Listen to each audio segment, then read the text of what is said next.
Okay तो अब income from house property का रिवीजन स्टार्ट कर रहे हैं। इनकम फ्रॉम हाउस प्रॉपर्टी है आपका सेक्शन 22 से लेकर के सेक्शन 27। सबसे पहले आता है सेक्शन 22 यानी कि चार्जिंग सेक्शन। चार्जिंग सेक्शन आपको ये बोलता है कि आपकी कोई भी बिल्डिंग से अटैच्ड अगर लैंड होगा, केवल लैंड पे हाउस प्रॉपर्टी की टैक्सेबिलिटी नहीं आती है। हाउस प्रॉपर्टी हेड में टैक्सेबिलिटी तब आती है जब बिल्डिंग हो, बिल्डिंग से अटैच्ड लैंड होगा तो चलेगा, यानी कि land appurtenant thereto, building and land appurtenant thereto, जिसके आप ओनर हो और आपको उसका रेंट मिल रहा है।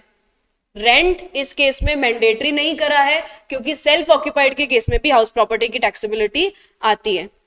तो any building land appurtenant thereto, annual value of such house property is taxed under section 22 provided such property is not used in business और प्रोफेशन। वो प्रॉपर्टी आप बिजनेस और प्रोफेशन पर्पस के काम में नहीं लेने चाहिए। अगर आप बिजनेस के काम में ले रहे हो तो वो पीजीबीपी हेड में जाएगा।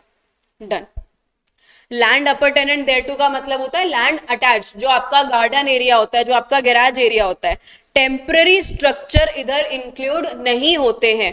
टेम्पररी स्ट्रक्चर को हम बिल्डिंग नहीं मानते हैं। जो इनकम्प्लीट यूनिट्स होती हैं उसको भी बिल्डिंग नहीं कंसिडर करा जाता है। वेकेंट लैंड से आपको जो इनकम हो रही है वो भी यहाँ कंसिडर नहीं होती है, वो अदर सोर्सेज हेड के अंदर जाती है।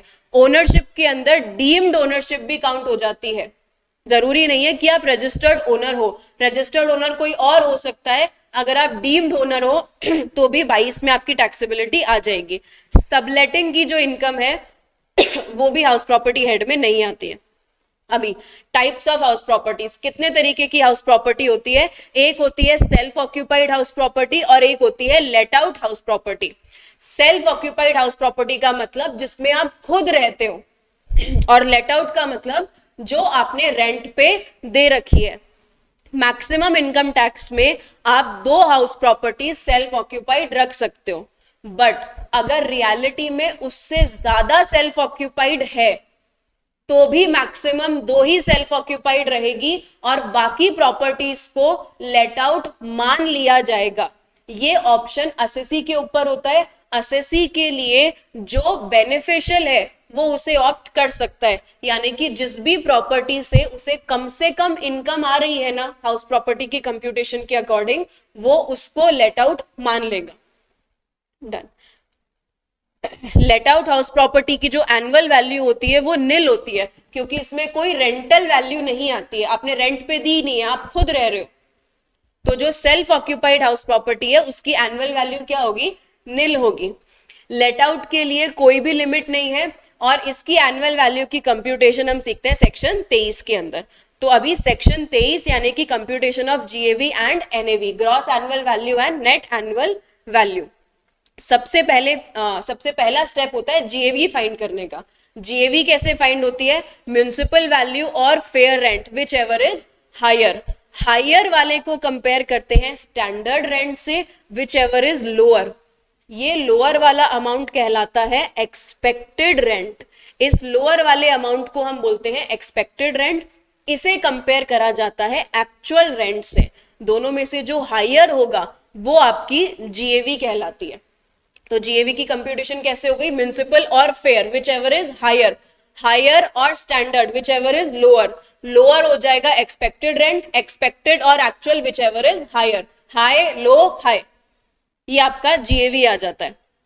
जीएवी में से आप म्युनिसिपल टैक्स की डिडक्शन देते हो। म्युनिसिपल टैक्स की डिडक्शन आप तभी देते हो जब वो एक्चुअली पेड होगा और ओनर ने पे किया होना चाहिए। म्युनिसिपल टैक्स की डिडक्शन देने के बाद में एनएवी आ जाती है, नेट एनुअल वैल्यू। इस नेट एनुअल वैल्यू में से आपको 2 डिडक्शंस मिलती है। एक तो स्टैंडर्ड डिडक्शन मिलती है 30% की, और एक आपको इंटरेस्ट ऑन लोन की डिडक्शन मिलती है। आपने घर बनाने के लिए, घर खरीदने के लिए, घर को रेनोवेट करने के लिए कोई भी अगर लोन लिया होता है तो उस लोन का जो ब्याज है वो ब्याज की डिडक्शन आपको इस हेड में मिलती है अंडर सेक्शन 24B। ये पूरा कार्यक्रम करने के बाद में आपकी आती है इनकम फ्रॉम हाउस प्रॉपर्टी। तो एनएवी तक का काम हो गया। अब आगे की चीज देखेंगे। एनएवी की जीएवी की अलग अलग सिचुएशंस। एनएवी की कोई सिचुएशन नहीं होती है, बट जीएवी अलग अलग केस में चेंज हो सकती है। क्या क्या केसेस हैं? सबसे पहला, अगर आपके पास अनरियलाइज्ड रेंट है। अनरियलाइज्ड रेंट का मतलब होता है ऐसा रेंट जो आपको मिला नहीं है। तो अनरियलाइज रेंट को क्या करना है? सिंपल ट्रीटमेंट, एक्चुअल रेंट में से माइनस हो जाएगा अनरियलाइज रेंट, बिकॉज ये वो रेंट होता है जो आपको रिसीव ही नहीं हुआ, और जो अमाउंट आपको रिसीव ही नहीं हुआ उसे आपकी इनकम हम यूं ही नहीं मान सकते, उस पर ऐसे ही टैक्स नहीं लगा सकते। डन। सेकंड केस हो सकता है जब लेट आउट प्रॉपर्टी वेकेंट है कुछ टाइम के लिए, यानी कि वेकेंसी वाला काम आ गया। थर्ड केस, सेल्फ ऑक्यूपाइड या फिर अनऑक्यूपाइड प्रॉपर्टी का।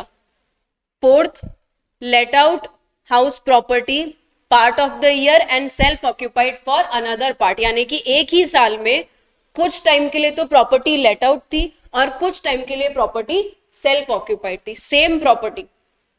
जैसे सपोज 4 महीने के लिए प्रॉपर्टी लेट आउट थी और रिमेनिंग टाइम के लिए प्रॉपर्टी क्या हो गई? Self occupied. ये आएगा फोर्थ वाले केस में। फिफ्थ वाला केस, पोर्शन लेट आउट और सेल्फ ऑक्यूपाइड है। मतलब एक घर है जिसके 2 फ्लोर है, suppose ground floor let out कर रखा है आपने और फर्स्ट फ्लोर पे आप खुद रह रहे हो, तो मतलब एक ही single house property throughout the year self occupied भी थी और लेट आउट भी थी। ये मोस्ट सबसे ज्यादा जनरली काम आने वाला केस यही होता है, बिकॉज जनरली यही केस होता है। और last, deem to be let out. ये अलग अलग आपके जीएवी के केसेस हो सकते हैं। ठीक है, अब इन सब की मैनर ऑफ कंप्यूटेशन, इसमें हम कंप्यूटेशन किस हिसाब से करते हैं? ऊपर के सारे केसेस में सबसे पहला अनरियलाइज रेंट आ गया, हमेशा कसम खा लो एक्चुअल रेंट में से माइनस करना है। अनरियलाइज रेंट को हमेशा आपको एक्चुअल रेंट में से सब्ट्रैक्ट करना ही करना है। दूसरा, अगर वेकेंसी आ जाती है, इस केस में थोड़ा सा ट्रीटमेंट आपका बढ़ जाता है। वेकेंसी के केस में आपको क्या करना है? जो जीएवी है वो कैसे चेक करनी है? आपको एक्सपेक्टेड और एक्चुअल प्लस वेकेंसी को कंपेयर करना है। लास्ट वाले स्टेप में हम हायर वैल्यू लेते हैं। अगर एक्सपेक्टेड हायर आ रहा है तब तो कोई चिंता ही नहीं है, तब तो आप एक्सपेक्टेड को ही क्या मान लोगे? जीएवी मान लोगे। लेकिन अगर एक्सपेक्टेड हायर नहीं आ रहा है, यानी कि एक्चुअल प्लस वेकेंसी पीरियड का रेंट एक्सपेक्टेड से ज्यादा या बराबर आ रहा है, तो हम एक्चुअल रेंट को जीएवी मानते हैं। एक्चुअल रेंट क्या हो जाएगा? जीएवी। कंपैरिजन के लिए आप अनरियलाइज रेंट माइनस नहीं करोगे, बट जब आप जीएवी लोगे तो ये जीएवी आएगी एक्चुअल माइनस अनरियलाइज। अगर क्वेश्चन में दोनों चीजें एक साथ आ जाए, अनरियलाइज भी हो गया और वैकेंसी भी हो गई, तो कंपैरिजन आप टोटल से करोगे। आपने टोटल से कंपैरिजन कर लिया और इधर जो एक्चुअल रेंट होगा उस केस में आपका क्या हो जाएगा? एक्चुअल माइनस अनरियलाइज, क्योंकि अनरियलाइज वाले पार्ट को ऐड करके कभी भी आपकी इनकम नहीं मानी जाती है। डन। ये केस था। थर्ड केस, सेल्फ ऑक्यूपाइड के केस में जीएवी और एनएवी हमेशा निल होती है, बिकॉज एक्चुअल रेंट कुछ भी नहीं होता है, बट कंप्यूटेशन जरूर होगी।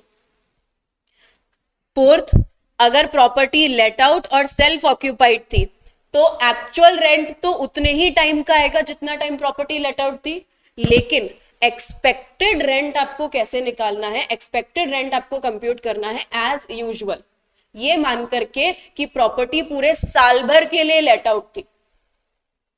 ईयरली लेट आउट ट्रीट करके आपको एक्सपेक्टेड रेंट निकालना है। समझे?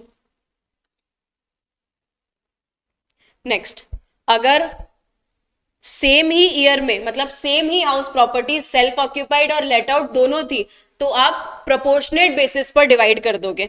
किस बेसिस पर डिवाइड करना है वो आपको क्वेश्चन में मेंशन रहेगा। फ्लोर स्पेस के बेसिस पर, एरिया के बेसिस पर, वो क्वेश्चन आपको देगा। ठीक है। डीम्ड लेट आउट के केस में, अभी सबसे पहला डीम्ड लेट आउट आता कब है? जब आपकी 2 से ज्यादा प्रॉपर्टी सेल्फ ऑक्यूपाइड हो। तो 2 प्रॉपर्टीज को तो आप सेल्फ ऑक्यूपाइड मान लोगे और उसके अलावा जितनी है उसे आपको लेट आउट ट्रीट करना है एंड एज यूजुअल कंप्यूटेशन हो जाएगी। जीएवी क्या बन जाएगी? एक्सपेक्टेड। क्योंकि एक्चुअल तो कुछ होगा ही नहीं, सेल्फ ऑक्यूपाइड ही है। तो जीएवी डायरेक्टली आप क्या लिख सकते हो इसमें, एक्सपेक्टेड रेंट, और नोट डाल देना। डन। अभी म्युनिसिपल टैक्सेस, म्युनिसिपल टैक्सेस जो है इसका सिंगल एक ही चीज याद रखो कि एक तो ओनर ने पे किए होने चाहिए और एक्चुअली पेड होने चाहिए ड्यूरिंग द प्रीवियस ईयर। फिर वो चाहे आप कितने भी पुराने सालों का पे करो, पेमेंट बेसिस पे डिडक्शन मिल जाती है। और पेमेंट किसने किया होना चाहिए, ओनर ने। अगर म्युनिसिपल टैक्सेस टेनेंट ने पे किए तो डिडक्शन नहीं मिलेगी। Next, deductions from annual value, दो डिडक्शन मिलती है 24A एंड 24B। 24A की डिडक्शन स्टैंडर्ड डिडक्शन 30%, ये क्यों दी जाती है, बिकॉज ये 30% के अलावा फिर आपको और कोई डिडक्शन नहीं मिलेगी। आपने घर का इंश्योरेंस करवाया है, आपने कोई रिपेयर का खर्चा करा है, किसी भी चीज की डिडक्शन नहीं मिलेगी। 24A standard deduction 30%। अभी 24B, ये मोस्ट इंपॉर्टेंट पार्ट है पूरे हाउस प्रॉपर्टी का। 24B आपको मिलता है इंटरेस्ट ऑन बोरोड कैपिटल की डिडक्शन। अभी ये जो इंटरेस्ट ऑन बोरोड कैपिटल की डिडक्शन है, ये आपको सबसे पहले बाइफरकेट करनी है। एक होता है प्री एक्विजिशन या फिर प्री कंस्ट्रक्शन पीरियड जिसे बोलते हैं, जब आपका घर बनकर के तैयार नहीं हुआ है, आपने लोन तो पहले ही ले लिया होगा, तो वो घर बनने से पहले वाला जो समय होता है उसे बोला जाता है प्री कंस्ट्रक्शन या एक्विजिशन पीरियड। और घर बनने के बाद वाला जो समय होता है, बिकॉज मैक्सिमम केसेस में यही होता है कि घर बन के तैयार हो गया बट स्टिल आपका लोन अनपेड है, बिकॉज हाउस प्रॉपर्टी के लिए हम काफी ज्यादा अमाउंट का लोन देते हैं। तो ये मैंडेटरी नहीं है या ये होता भी नहीं है केसेस में कि आप पहले ही लोन का पेमेंट कर दो, कर दोगे तो वहीं खत्म हो जाएगा। बट अगर नहीं किया है तो फिर पोस्ट एक्विजिशन पीरियड भी चलता है, पोस्ट और प्री। सबसे पहला काम आपको यही करना है, pre acquisition period and post acquisition period. अभी ये कहां से शुरू होता है और कहां पर खत्म होता है, तो स्टार्टिंग फ्रॉम जिस दिन आपने लोन लिया या फिर जिस दिन कंस्ट्रक्शन स्टार्ट हुआ, विच एवर इज लेटर, दोनों में से जो भी बाद वाली तारीख है। खत्म कब होगा, जब आपका कंस्ट्रक्शन कंप्लीट हुआ है उससे जस्ट पहले जो 31 मार्च आ रहा है। अगर कंस्ट्रक्शन ही 31 मार्च को खत्म हुआ है, सपोज 31 मार्च 20 को, तो आपको 31 मार्च 19 लेना है। कंस्ट्रक्शन अगर 31 मार्च को ही खत्म हुआ है तो इससे जस्ट पहले वाला 31 मार्च कब आया होगा, 19 में, तो वो कंसिडर करना है आपको। ओके, ये आपका प्री कंस्ट्रक्शन पीरियड स्टार्ट होगा डेट ऑफ लोन या फिर construction whichever is later, और खत्म होगा जिस दिन कंस्ट्रक्शन खत्म हुआ उससे जस्ट पहले वाला 31 मार्च। डन। इसकी डिडक्शन आपको 5 इक्वल इंस्टॉलमेंट्स में मिलेगी। कब से मिलना शुरू होगी, पोस्ट कंस्ट्रक्शन पीरियड के साथ में। जब से पोस्ट कंस्ट्रक्शन शुरू होगा वहां से 5 साल में आपको इसकी डिडक्शन मिलेगी।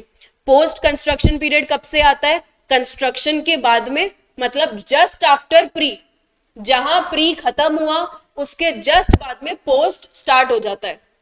और कहां तक रहता है, पेमेंट ऑफ लोन तक। ओके, अब इसके अंदर लिमिट्स, सेल्फ ऑक्यूपाइड के केस में 2 लाख की लिमिट है।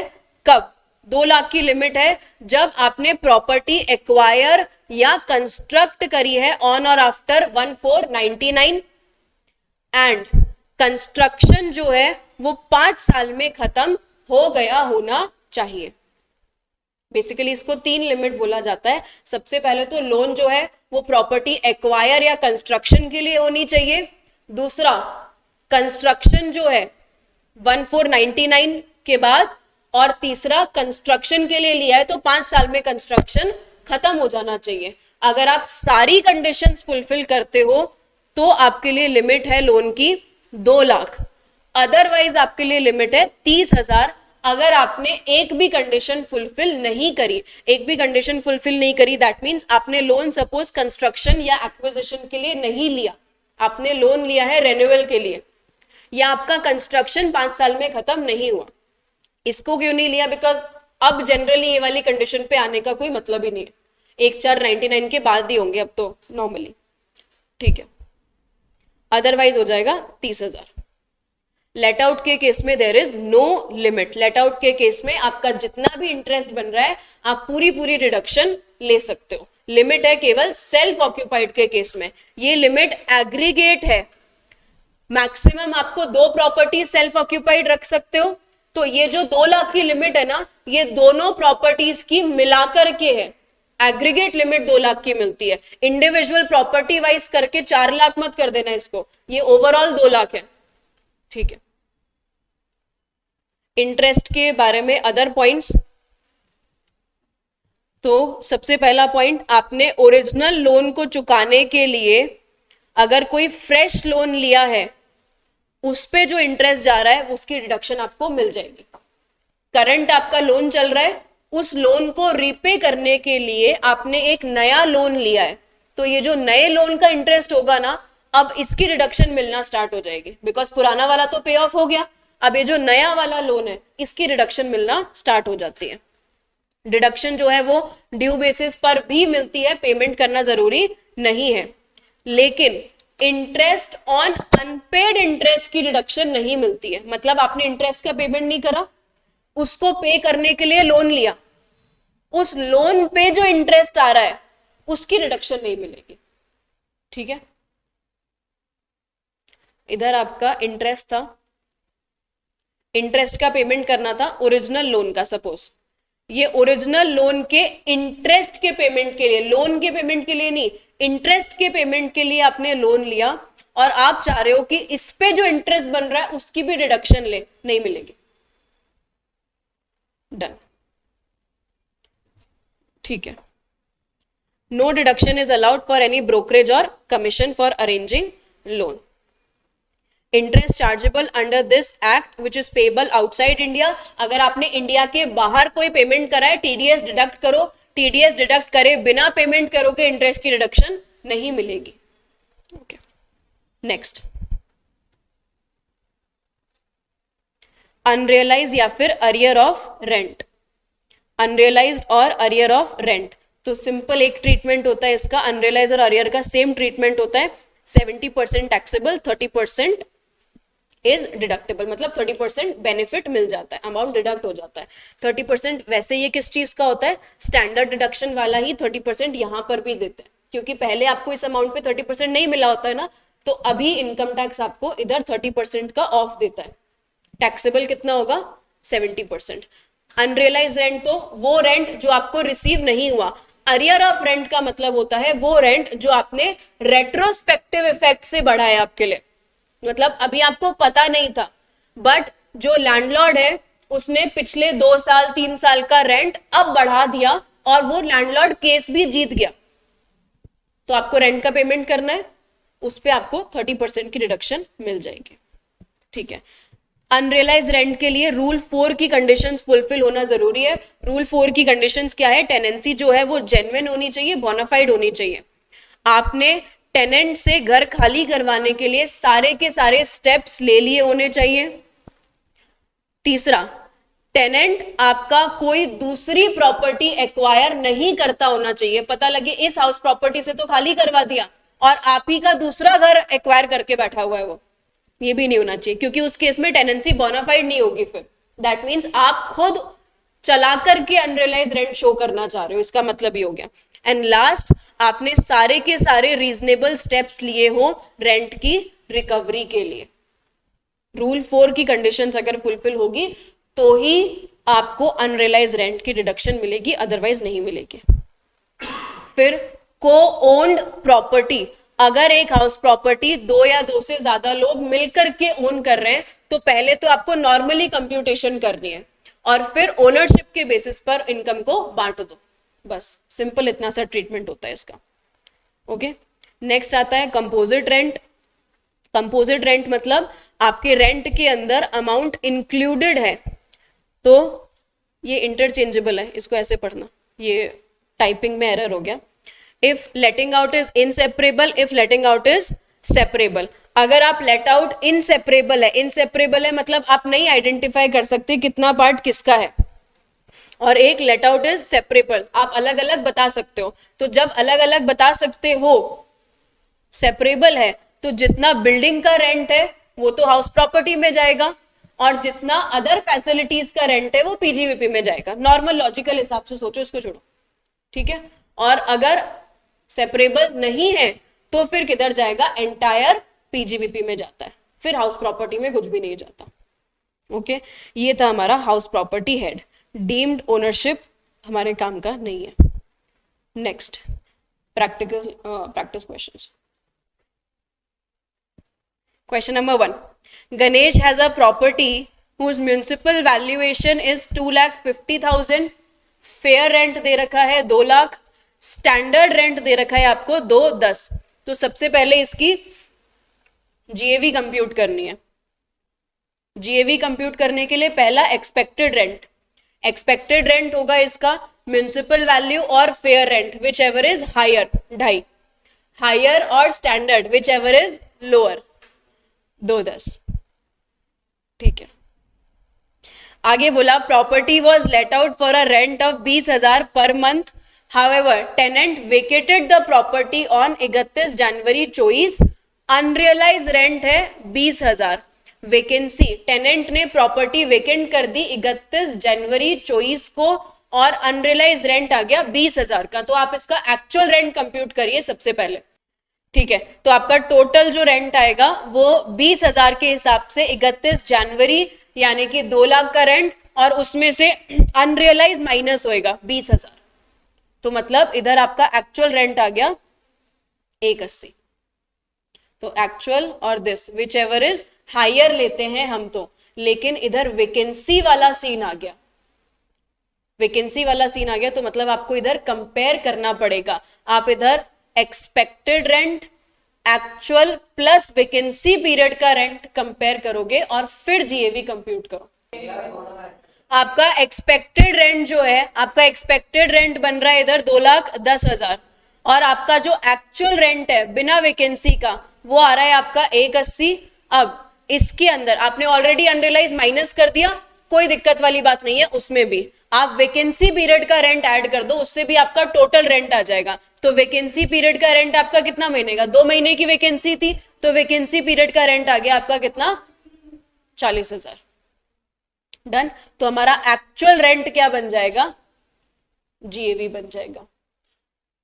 इस पर्पस के लिए जो एक्चुअल रेंट है वो एक्चुअल रेंट आपका क्या बन जाएगा, जीएवी बन जाएगा। ये होता है जब वैकेंसी और अनरियलाइज टुगेदर आ जाए, क्योंकि ये आपका ज्यादा है। हाँ, तो जीएवी आ गई आपकी 1,80,000। इस जीएवी में से आपको म्युनिसिपल टैक्स की रिडक्शन मिलती है। म्युनिसिपल टैक्स दे रखा है, बिल्कुल दे रखा है 8% ऑफ म्युनिसिपल वैल्यू। तो म्युनिसिपल टैक्स कंप्यूट करिए।